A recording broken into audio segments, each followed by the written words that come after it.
अस्सलाम वालेकुम। मेरा नाम नीलम है। मेरे पापा का नाम आरिफ मसीह है। हम लोग 8 बहन भाई हैं और मैंने मैट्रिक इधर अपने गांव के स्कूल से किया है और मेरे नंबर 601 हैं और मैं चाहती हूँ कि कॉलेज में एडमिशन लूँ। हमारे हमारे हालात अच्छे नहीं हैं।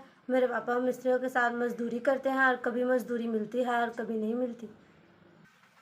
8 बहन भाई, एक पापा और एक मामा का खर्चा अफोर्ड करना एक आसान बात नहीं है।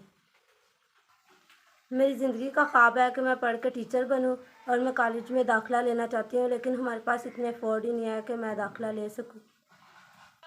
वहाँ पे दाखिला फ़ीस, यूनिफॉर्म और शूज़ वगैरह इन सब चीज़ों का खर्चा तकरीबन 13,000 बनता है।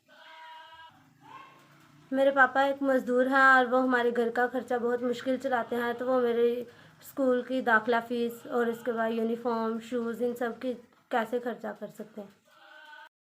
अगर मुझे 13,000 रुपया मिल जाए तो मैं अपनी ज़िंदगी का ये ख्वाब पूरा कर सकती हूँ। मेरी ये दुआ है कि यीशु मसीह के वसीला खुदा मेरी ये दुआ कबूल करे।